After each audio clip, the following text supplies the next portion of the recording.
Welcome to This Explainer. Today, we're tearing apart a seriously chilling story that perfectly mashes up modern, calculated greed with ancient supernatural vengeance. We're looking at the anatomy of a cursed Haveli. It's a crazy narrative where a 21st century cyber theft literally collides with a centuries-old curse in the most horrifying way you could possibly imagine. So let's dive right into this dark and fascinating tale. Where is my head? Just imagine hearing that whispered directly into your ear in pitch darkness. This simple, terrifying question is really the beating heart of our entire story today. It's the immediate hook that sets this incredibly eerie, quiet intensity for the narrative. And as we're going to see, it's a question that demands a very, very bloody answer. To set the scene, picture an abandoned, completely ruined Haveli sitting right on the outskirts of a quiet village. The source material paints a really vivid picture here. It's bathed in pale moonlight, it's utterly terrifying to look at, and it just reeks of rotting flesh. And the absolute golden rule of this village? Anyone who enters this Haveli at night never, ever returns. All right, Section 1. The Legend of the Headless Ghost. The origin of this entity is absolutely fascinating. You see, this ghost isn't just some random monster roaming around. He was actually once a really proud army commander. The absolutely crucial detail here is betrayal. He was betrayed by his own comrades, brutally beheaded, and then buried right there on the Haveli grounds. And ever since that day, on every single full moon, he roams the ruins, searching for his severed head. I want you to keep this theme of betrayal in mind, because it is perfectly going to mirror the actions of our main character a little bit later on.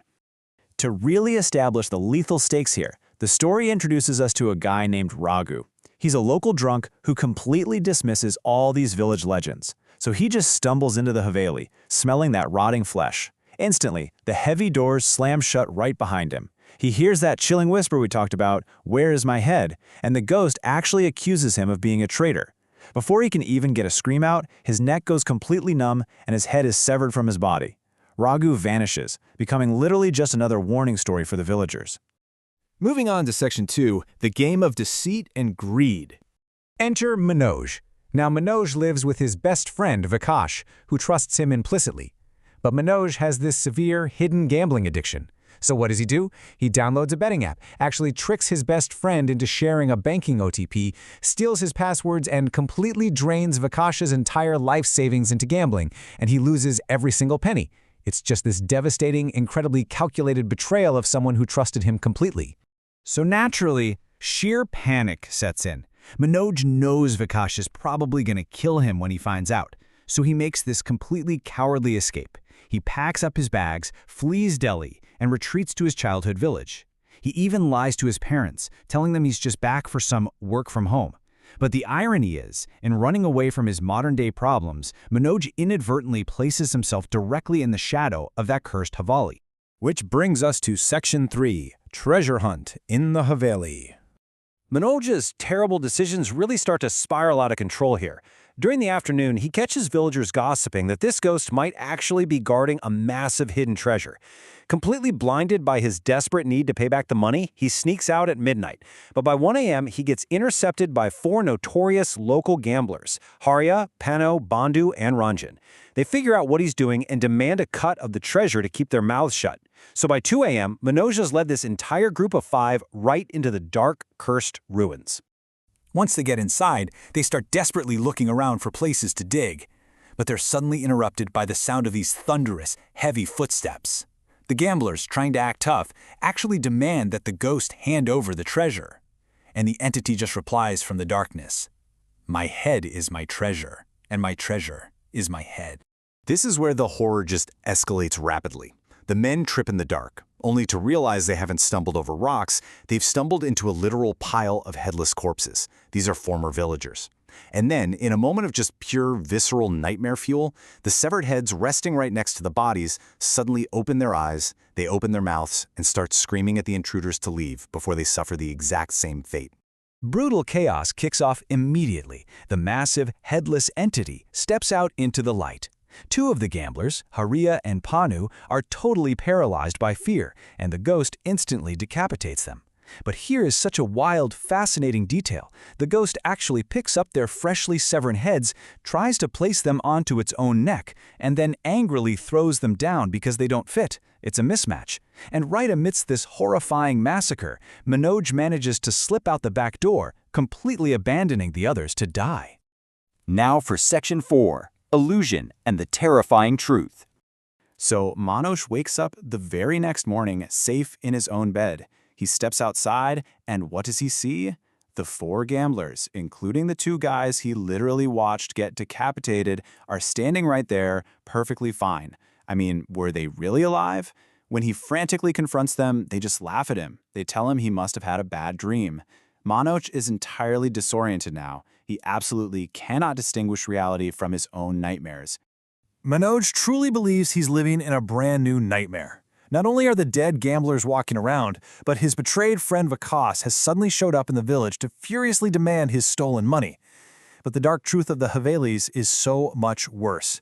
Manoj is being deeply manipulated. You see, the ghost isn't just a mindless hacking and slashing killer, it's actually laying a highly sophisticated psychological trap, using Manoj's own immense guilt and fear right against him. Which leads us to the finale. Section 5. The Terrifying Return of the Headless Ghost. Terrified of Vikas's absolute rage over the stolen life savings, Manoj does exactly what the ghost wanted him to do all along. He runs in a blind panic right back into the Haveli. Vikas chases him inside. When the headless ghost inevitably appears, Manoj commits what is really his ultimate act of cowardice. He physically shoves his best friend Vikas toward the monster just to buy himself time to escape. And as he does this, the entire Haveli truly comes alive. Pools of thick blood form on the floor, and the reanimated corpses of all the past victims rise up, completely trapping Manoj. Now, before we reveal the ending, we really need to understand the concept of Maya. In the context of this lore, Maya is a supernatural illusion used to totally deceive the senses. The ghost didn't rely solely on physical force here. It actually weaponized Maya to utterly break Manoj's mind and lead him right back to the slaughterhouse on his own 2 feet. And here is the jaw-dropping twist the ghost drops on him. As Manoj is cornered, the ghost simply snaps its fingers, and Vikas instantly vanishes into thin air. He was never there. The ghost explains that Manoj actually came to the Haveli completely alone the night before.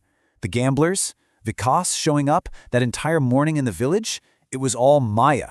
It was a massive illusion crafted by the ghost specifically because Manoj had managed to escape the first time. The entity just used Manoj's guilt to lure him back. And standing there, Manoj is finally paralyzed by the absolute crushing realization of his doom. The ghost lifts Manoj by the throat. It calls him a traitor who betrays his friends, which is exactly like the men who betrayed the commander centuries ago. With one incredibly swift motion, the ghost decapitates Manoj. But the horror actually doesn't stop there. The entity picks up Manoj's freshly severed head and places it right onto its own bloody stump. The head fuses with the body, Manoj's lips start to move, and with a terrifying, entirely new voice, the ghost simply declares, "I have returned." The crushing psychological weight of his modern betrayal is exactly what made Manoj the perfect target for ancient vengeance. It really leaves us with a chilling thought to wrap up on. When modern greed meets ancient supernatural forces, who will be the next to fall for the illusion? Thank you guys so much for joining me on this deep dive into the cursed Haveli Explainer. Keep analyzing, keep questioning, and maybe just stay away from abandoned ruins at night.